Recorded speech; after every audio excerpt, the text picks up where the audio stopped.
예기치 않은 화재, 갑작스런 벼락, 예고 없는 풍수설해, 안심할 수 없는 테러, 화학작용으로 폭발 또는 파열, 위험한 지진 또는 분화, 건물 노후로 자연 도배 및 붕괴.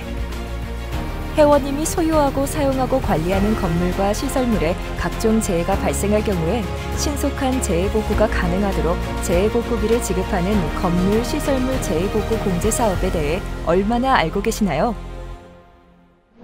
어떻게 이용하는지 모르거나 기준이나 절차가 복잡할 것 같다고 생각하는 경우가 많이 있는데요. 이러한 지방자치단체 보험공제 담당 공무원이나 출연, 출자법인 등의 보험공제 담당 직원이라면 주목해주세요.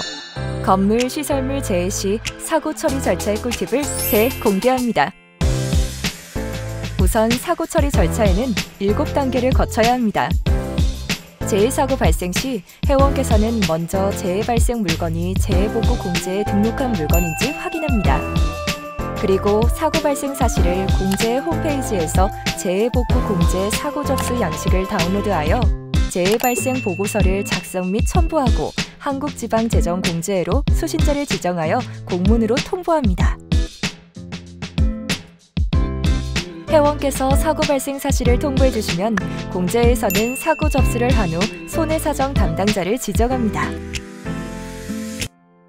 손해사정 담당자가 회원과 유선으로 통화하여 사고 내용을 확인하고 현장 조사 일정을 협의합니다. 현장 방문하여 조사를 수행하고 회원을 면담하며 필요 서류를 안내합니다.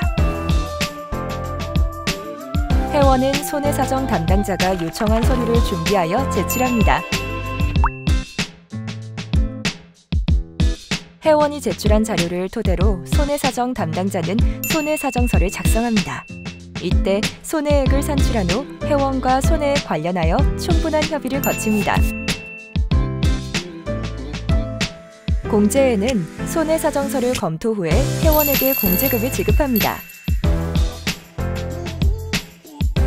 공제회는 회원에게 송금 예정임을 통지합니다.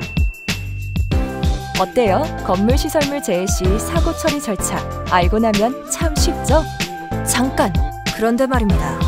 사고 처리 절차 말고도 재해 사고 처리의 기준에 대해서도 애매하고 복잡하시다고요? 재해 사고 처리에 관한 모든 것을 Q&A로 알려드립니다. 건물에 부착되어 있지 않은 시설물도 재해 발생 시 보상이 되나요? 네. 건물에 부착되어 있지 않은 시설물도 칸막이, 정문, 강 등 건물의 부속물인 경우 보상 대상이 됩니다. 다만 언급한 부속물에 해당하지 않는 경우에는 보상에서 제외될 수 있으니 애매한 경우에는 공제 담당자에게 문의하여 시설물을 추가로 등록하는 게 안전합니다.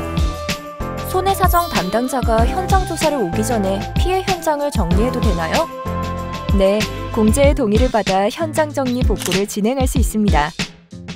다만 손해 사실을 회원이 공제회에게 입증해야 하니 사고 당시 현장에 대한 정보를 자세하게 기록해 두어야 합니다. 건물 노후로 인한 균열 또는 틈새로 실내에 피해가 있는 경우 보상 대상인가요? 아니요. 보상하지 않는 손해에 해당할 수 있습니다. 외벽 붕괴, 창호 파손 등 건물의 직접적인 파손 없이 단순 노후 균열이나 틈새로 누수되어 건물 내부 마감재에 피해가 있는 경우는 해당되지 않습니다. 공사업체로 직접 공제금이 지급되도록 할 수 있나요? 아니요. 공제회가 공사업체로 직접 지급은 허용하지 않습니다. 예산 총계주의의 원칙에 따라 회원이 공사업체로 공사비 지급 시 세출 예산에 따라 지출해야 합니다. 복구를 반드시 완료해야만 공제금을 받을 수 있나요? 아니요. 회원 요청 시 복구 이전 또는 복구 중에도 견적서로 손해액을 평가하여 공제금을 지급할 수 있습니다. 하지만 실제 손해액을 모두 지급받지 못할 가능성이 있기 때문에 복구 완료 후에 공제금을 지급받는 것을 추천해드려요. 잔존물 제거 비용이 무엇인가요?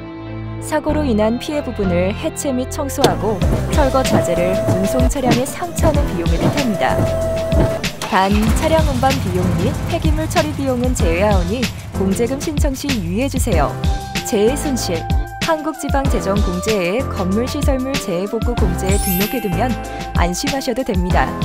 지방자치단체의 든든한 파트너, 한국지방재정공제회를 찾아주세요.